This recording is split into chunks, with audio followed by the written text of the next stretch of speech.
Many Kenyans hope that this man will finally bring them justice.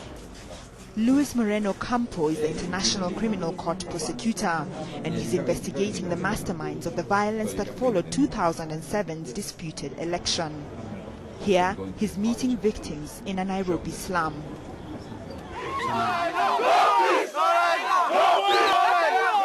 The clashes claimed about 1,200 lives and displaced about 350,000 people.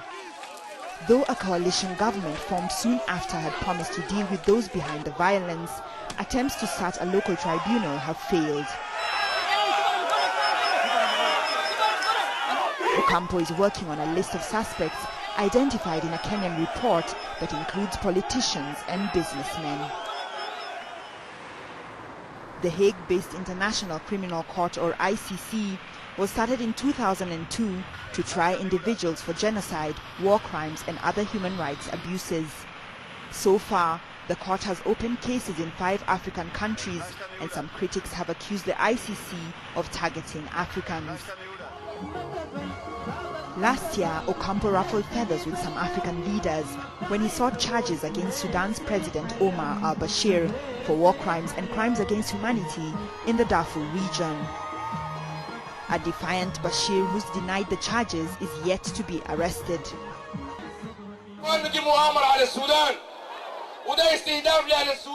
Everybody, everywhere, knows that this is a plot against Sudan, and they are targeting the Sudanese people and the resources our country has, and the stability in Sudan.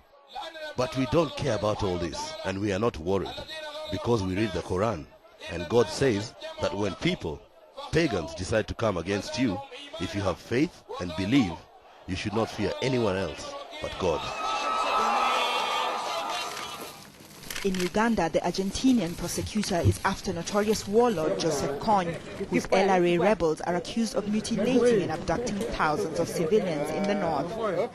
Though arrest warrants for the elusive rebel and 3 of his lieutenants were issued in 2005, they still continue to terrorize civilians in parts of Central and Eastern Africa.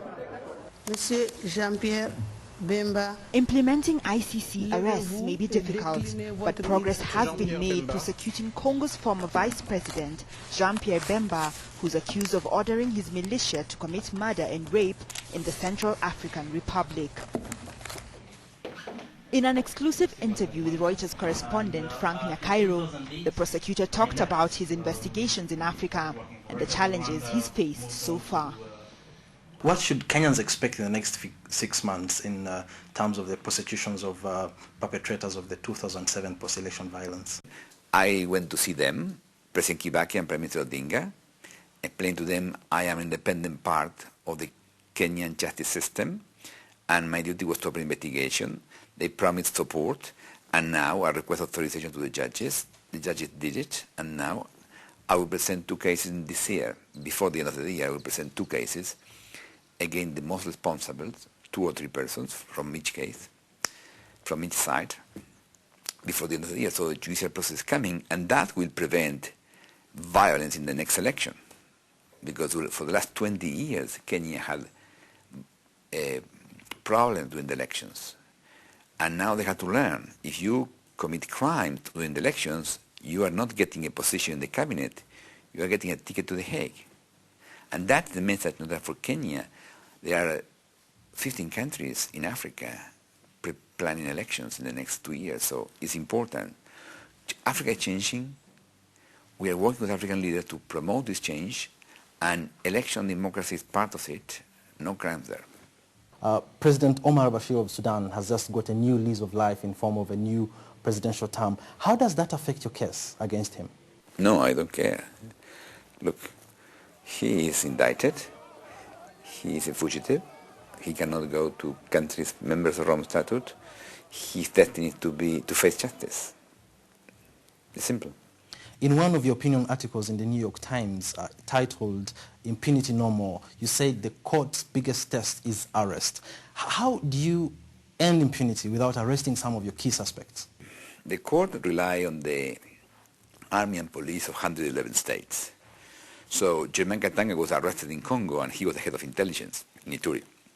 Jean-Pierre Bemba was arrested in Belgium by the police. So this was working.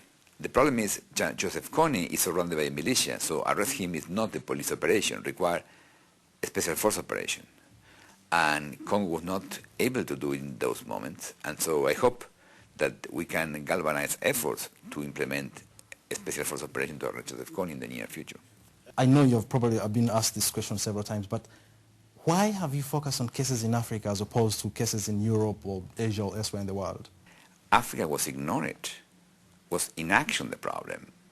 There were millions of victims in Africa, and the world ignored them. The world has other priorities.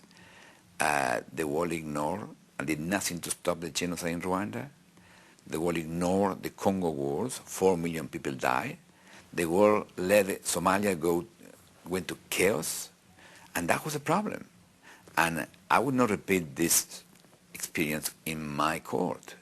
That's why we are caring about the victims in Darfur, in Congo, in Uganda, in Central African Republic, and now in Kenya. We'll do justice for them. But thank you very much for your time. It's been a very great interview. Thank you.